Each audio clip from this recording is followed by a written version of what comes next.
comenzar a grabar y voy a compartir pantalla para que sigamos con el autor.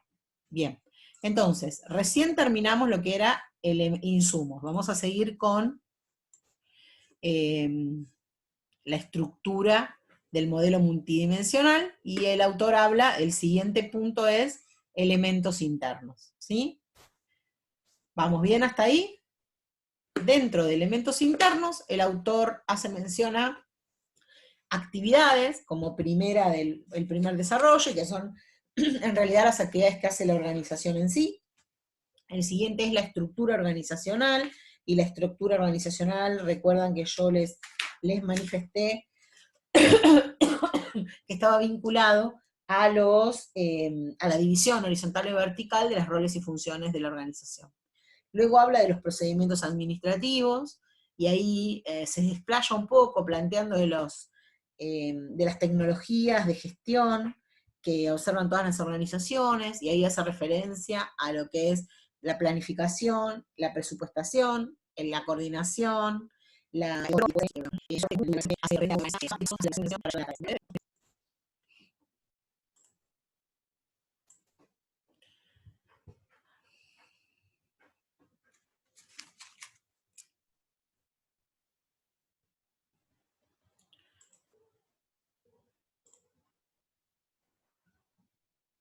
Bien.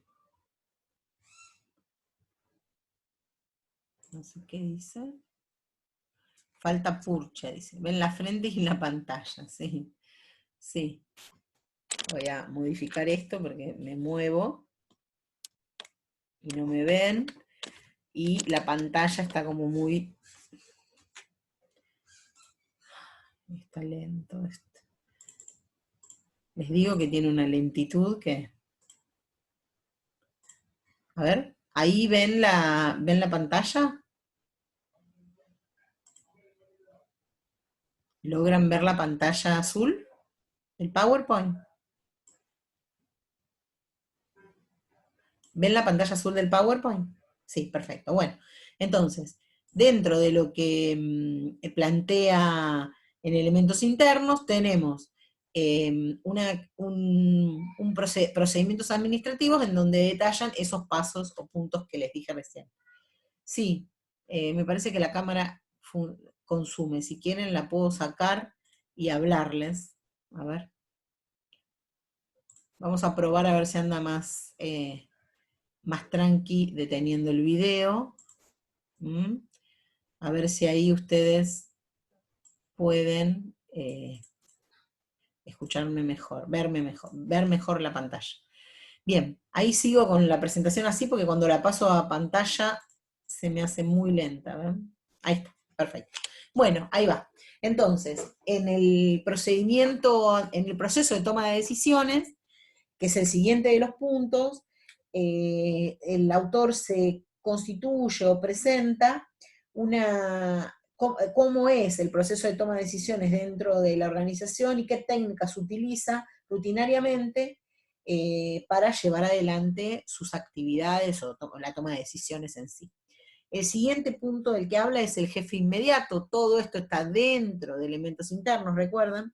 En cuanto al jefe inmediato, habla en realidad a aquel jefe que es inmediatamente que está inmediatamente relacionado con uno, con la persona, con el empleado, y hace referencia especialmente a la satisfacción del empleado, la confianza, el clima y la justicia organizacional, que son productos que vamos a ver ahora, elementos que vamos a ver ahora.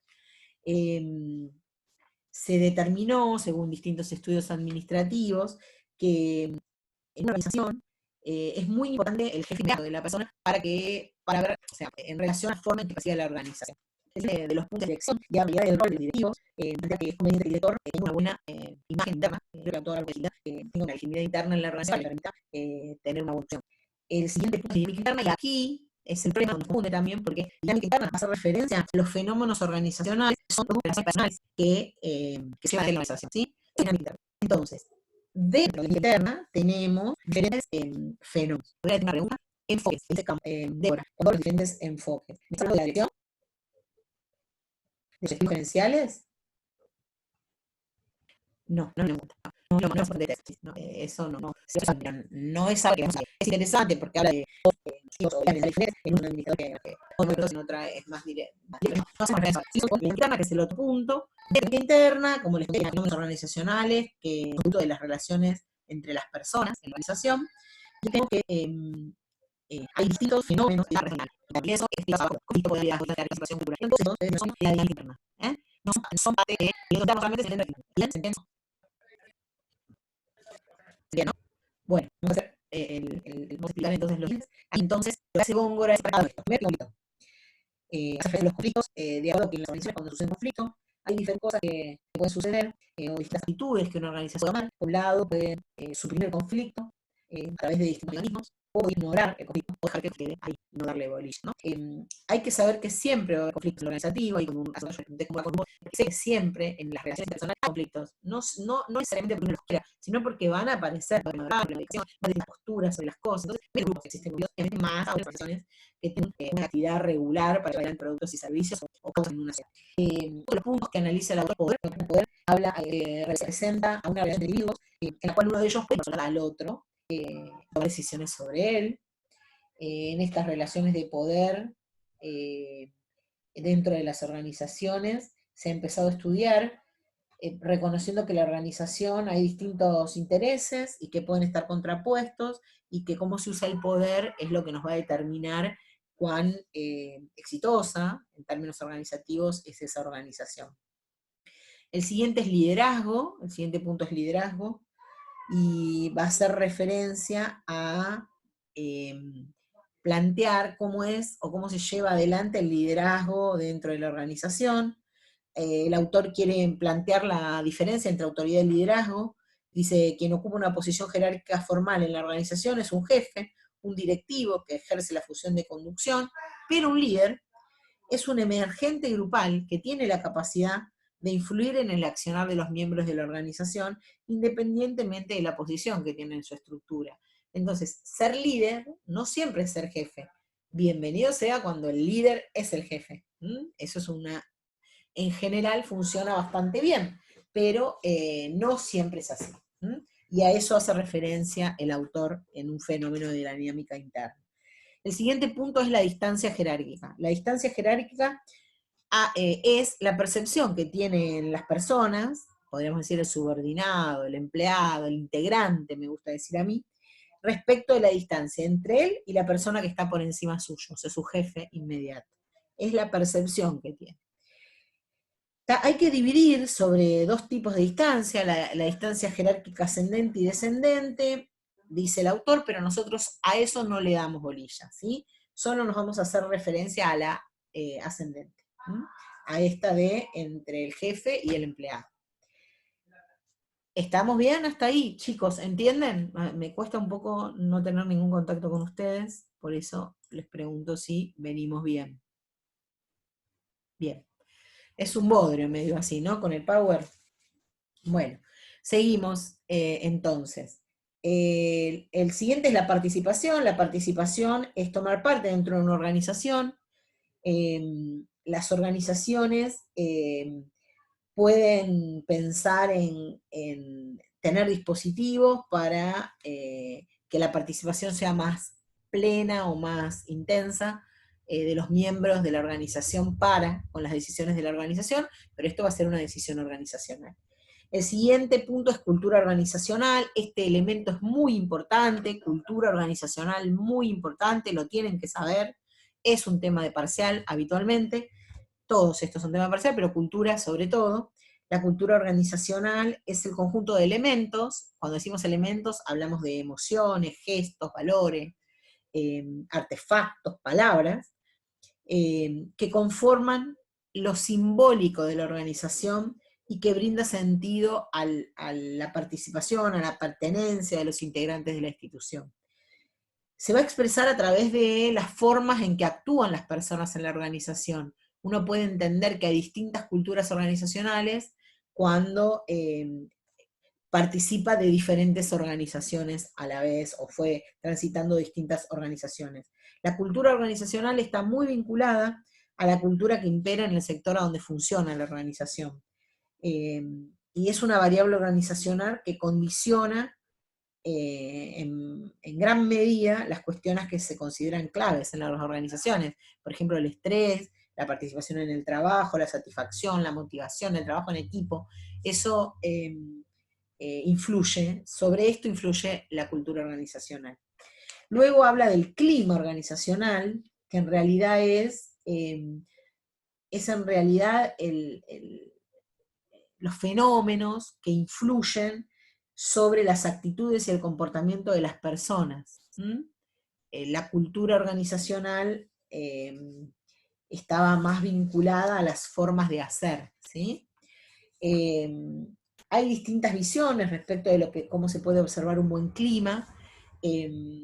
Algunos autores reflejan que eso se presenta en el comportamiento. Hay buen clima organizacional cuando la gente está contenta, dicen, o cuando la gente está concentrada en su trabajo, cuando no hay muchos subgrupos. Así algunos autores presentan eso, la cohesión grupal. Por ejemplo, si nosotros tuviéramos que decir qué clima organizacional, qué clima existe en un aula de clases y el clima que sucede en una clase de Zoom.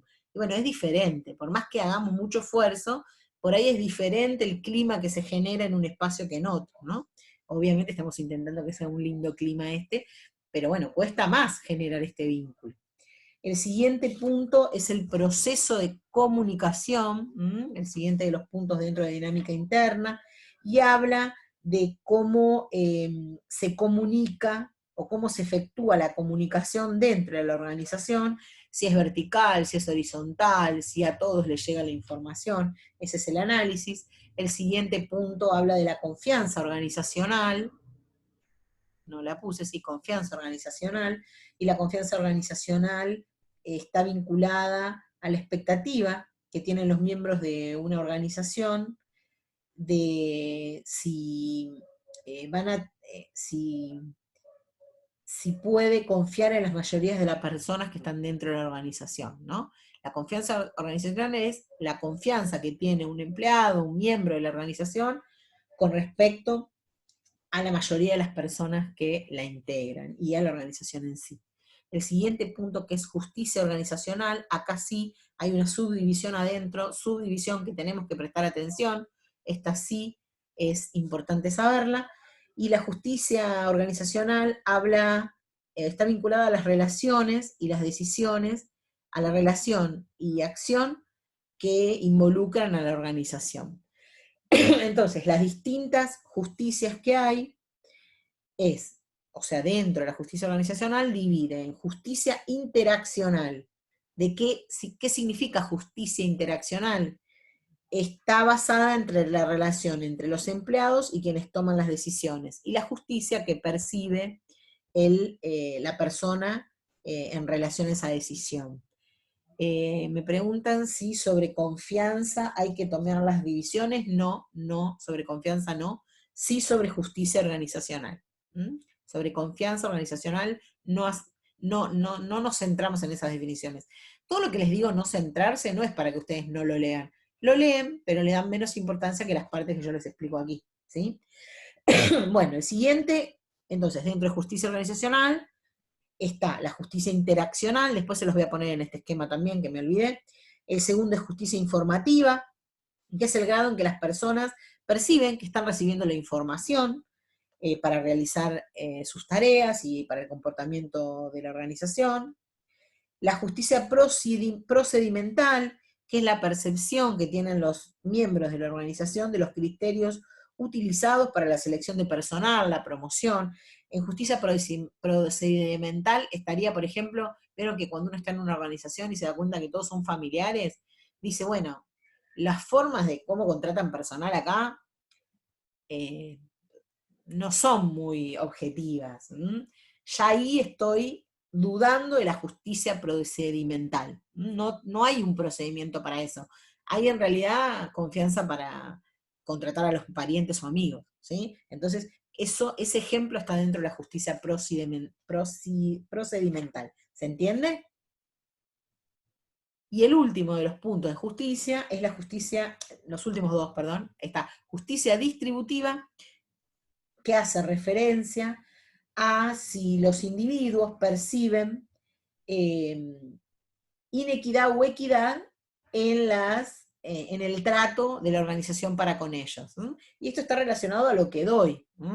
Si sienten que de acuerdo a lo que dan, a lo que ofrecen a la organización, están recibiendo un trato equitativo.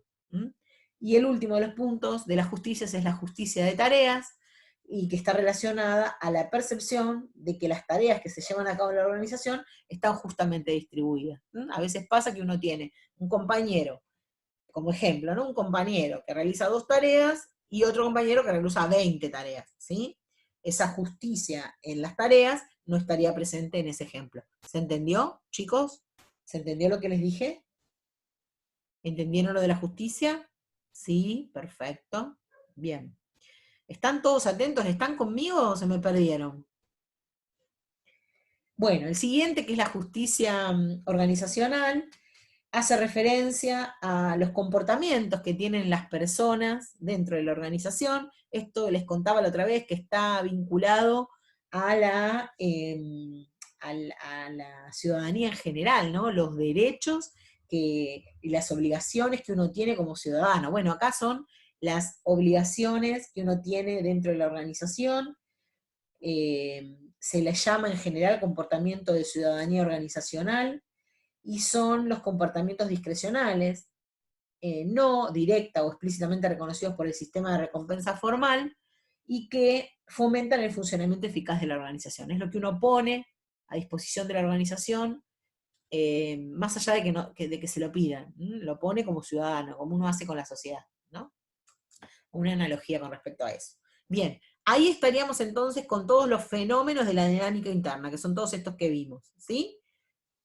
Después, el autor, si me deja, ya se mete en las otras variables, ¿sí? Así como nos habló de insumos, como nos habló de elementos internos, como nos habló de contexto, nos dice otro de los elementos, que es productos, bienes y servicios. ¿Y a qué hace referencia los productos de bienes y servicios? En realidad, los productos organizacionales, que son los que brinda la organización al contexto. Por otro lado, no, Débora, lo que no expliqué de la confianza organizacional no es central, ¿sí? No es central. El comportamiento de la confianza organizacional es entenderlo en su conjunto. ¿Qué significa? No en sus divisiones internas o sus explicaciones específicas. El siguiente, el de productos, bienes y servicios, son lo que ofrece la organización al contexto. Y por último, el contexto de salida u órbita de salida hace referencia en realidad a los aportes que realiza la organización al contexto, que se van a ser utilizados por distintas personas y organizaciones del medio, que ya no son los productos concretos, sino la información, los elementos que brindan al contexto. Eso lo diferencia del de productos, bienes y servicios. En cierto modo, podría decirse que esto afecta al contexto en particular. Los dueños o propietarios en el sector privado y los dirigentes políticos en el sector público actúan como voceros de la sociedad, o sea, manifiestan lo que pasa en el sector, hacen que se conozca ese conocimiento. Las organizaciones le proveen y administran recursos. Fíjense, es todo lo que sale de la organización y aporta a la sociedad, pero no los productos, bienes y servicios, sino el conocimiento, la información, las dinámicas, etc. ¿Estamos? Bueno, esto fue Góngora y Cicatelli. Lo vimos en 3 clases, fui un poco lenteja para dárselos, pero bueno, hacía falta que lo viéramos con detenimiento. ¿Se entendió Góngora y Cicatelli? Recuerden que cortamos ahí Góngora y Cicatelli y no vemos el paso de proceso organizacional, ¿sí? ¿Estamos? Bien. Bueno, perfecto. Ahora vamos a pasar entonces a otro. Profe, lo que es evaluación, no, eso no lo vemos, No, no lo tenemos en no, lo de consideración. evaluación no va, chicos, no va. Ah, está bien. Solo vemos la parte de, la primera parte, que es cómo se construye el modelo, no la evaluación en sí. Por ahora no lo vemos, ¿sí? Ok, gracias. Después, en algún momento, para el trabajo práctico final, vamos a tomar algo de eso, pero por ahora no, ¿sí? Bueno, ahora vamos entonces a otros 2 autores. Este Power que les armé es tanto para Nord como para Prat Català, ¿sí? Bien, como habrán visto, Nord tiene cierta complejidad, ¿no? Es medio difícil de leer, medio pesadito, pero bueno, le vamos a tomar algunas cosas a North, no todas, ¿sí? ¿Por qué hacemos esto? Porque en realidad este texto del autor North, ¿todos saben de qué autor les estoy hablando? North es el texto que se llama Instituciones, Cambio Institucional y Desempeño Económico, ¿sí? Explica muy bien lo que son las instituciones, hace un buen detalle de esto. Y el otro autor, Prat Català, que es un texto muy chiquitito, que son 2 hojitas, Administración Pública y Desarrollo en América Latina, es Joan Prat Català, hace como unas diferencias en cuanto a Melian, no. Sí. Yo les dije Melian, pero les estoy sumando este también, ¿eh? Les estoy sumando este porque tiene sentido de verlos juntos. Melian lo vemos aparte. Yo no les dije que lean Prat Català porque es muy sencillo de leer. No quería que pierdan tiempo con eso, prefería que lean North, que era complicado, y que lean el de Melian, ¿sí? Pero yo en esto les voy a explicar North y Prat Català, ¿sí? No querían que se detengan, porque son 2 hojitas solas, la de Joan Prat Català. 2 hojas, o sea, 2 carillas, exactamente. Les voy a contar, en el texto de North, la primera parte de North va a hablar de qué son las instituciones, va a explicar un poco qué son las instituciones en sí, va a nombrar que las instituciones son formales e informales, van a hablar que reducen la incertidumbre, va a presentarnos en realidad cómo opera el cambio institucional, y eso es lo que nos interesa de North. Solo eso por ahora, ¿sí? Después, todo lo que North habla sobre cómo va cambiando la sociedad, cómo se va plasmando las cuestiones institucionales específicamente en la economía, no es de nuestro interés ahora, ¿sí? Vamos seguramente a ver alguno de estos apartados un poquito más adelante en la materia, cuando ustedes ya tengan otros elementos. Por ahora, de North, nos va a servir la página 13, 14, 15, 16, 17,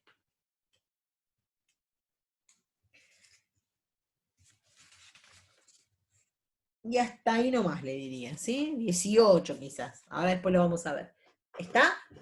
Ahora, lo que sigue después, nosotros queremos que lo lean, más allá que no nos detengamos ahora a su explicación, que lo vamos a usar más adelante, refuerza las ideas que en las primeras páginas North nos dice, ¿sí? Pero es importante que ustedes le presten mucha atención a los elementos de los que nos va a hablar North, que les expliqué recién. ¿Qué son instituciones? ¿Cómo cambian las instituciones? ¿Cómo sucede ese cambio institucional? ¿Y por qué decimos que esas instituciones reducen la incertidumbre? ¿Estamos? Primeramente nos vamos a concentrar en eso de North. En ese punto, North plantea las mismas cosas que nos plantea Prat Català. Por eso se los doy en forma conjunta, ¿sí? Porque ambos textos se complementan. ¿Se entiende lo que dije? ¿Se entiende, chicos? Bien. Mientras estamos acá, voy a tener que hacer una nueva sesión, porque también se nos está acabando el tiempo. Así que cuando se corte, subo una nueva sesión, así terminamos hoy, por lo menos 10, 15 minutos más, terminamos de ver este texto hoy, ¿sí? Recuerden, se corta y les subo al Facebook una nueva sesión. Creo que no se puede entrar de nuevo con esta, ¿no? Solo 2 veces se puede entrar, hasta donde sé. Bien, vamos a empezar. Entonces, el autor presenta los 2 autores presentan lo que son instituciones y los que son organizaciones, cosas que ya también vimos con los otros autores, ¿no? Ya lo habíamos visto con Elkin, estamos reforzando lo que vimos con Elkin. ¿Qué dicen estos autores? Esta parte específica es de North. Dice que las instituciones son las reglas de juego en una sociedad, que son las limitaciones que tiene el hombre, ideadas por el hombre, para dar forma a la interacción humana. ¿Mm? Esto no es muy distinto a lo que vimos con North, ¿no? Habíamos visto con North esta definición de instituciones que nos planteaba que las instituciones nos guían en cómo debemos actuar en una sociedad. Las instituciones, dice North, no están dadas de una vez y para siempre, sino que existe un cambio institucional, entendiéndolo como el modo en que las sociedades evolucionan a lo largo del tiempo. Y acá decimos, bueno, se va cambiando las instituciones que los regulan, van cambiando nuestra forma de comportarnos en sociedad a medida que pasa el tiempo, ¿no? En la evolución del tiempo las instituciones cambian. ¿Qué más nos dice el autor? Nos dice que North, ¿no? Siempre estoy con North acá. Nos dicen que las instituciones nos ayudan a reducir nuestra incertidumbre. ¿Mm? ¿Por qué? Porque estructuran nuestra vida diaria y son una guía para las relaciones con otro. El autor explica, uno en determinada cultura sabe cómo tiene que ir vestido al colegio, cómo saludar, cómo encontrarse con amigos, da un ejemplo también de cómo uno sabe si se muere una persona querida, cómo tiene que hacer ese ritual de muerte, ¿no? Fíjense que nos dan indicaciones de cómo tenemos que actuar en nuestra vida, las instituciones.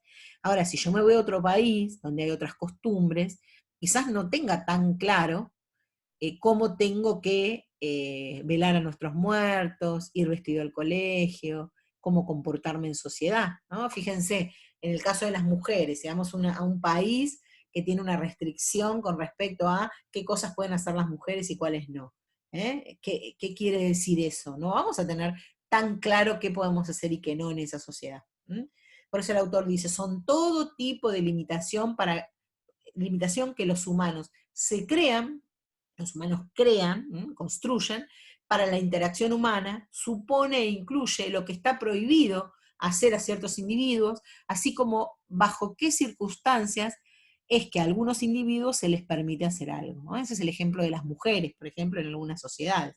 Las mujeres no pueden trabajar, o las mujeres no pueden estudiar, en sociedades X. Las instituciones pueden ser formales o informales. Las instituciones formales son las normas y leyes escritas.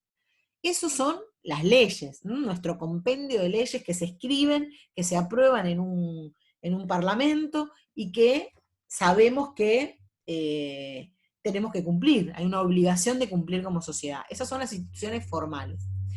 Pero también hay instituciones informales, que en realidad son códigos y pautas de conducta, acuerdos implícitos. Implícito significa que no las decimos, no están expresados, y que nos indican cómo actuar o cómo no actuar. Cambian más lentamente, ya que son más resistentes, forman parte de nuestros códigos y normas de conducta que están anclados en nuestra estructura mental y en nuestra cultura. Y esto, por eso decimos que las instituciones formales cambian más rápido, porque se juntan los legisladores y la cambian. También en nuestra sociedad tarda, pero no tarda tanto como las informales, porque lo que es parte de nuestra cultura, de nuestra forma de actuar socialmente, cuesta muchos años modificarlo, ¿sí? Por ejemplo, si pensamos en las parejas del mismo sexo, ¿sí? Salió la ley en algún momento para que puedan ejercer su derecho de matrimonio, pero igual no estaba bien visto en la sociedad. Eso forma parte de las instituciones informales viejas, ¿sí? Es un pensamiento antiguo. No podemos hoy decir que eso no es o está mal visto en nuestra sociedad, ¿sí?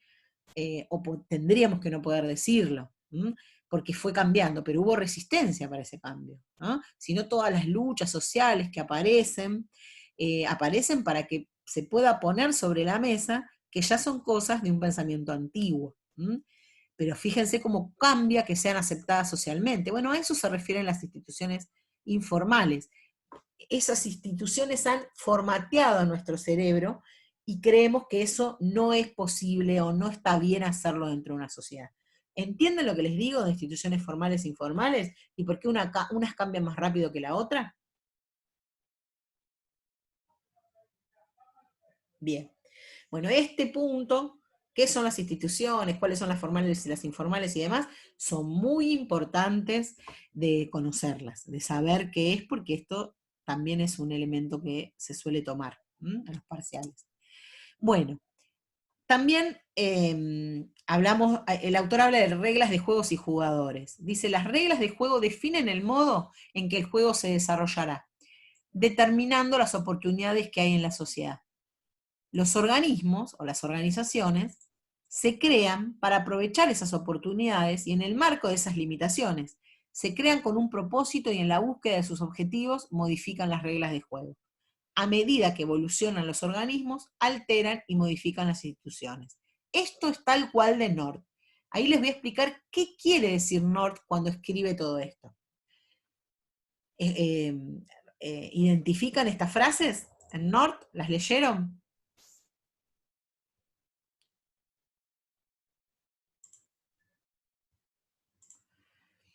¿Entendieron algo de lo que dijo?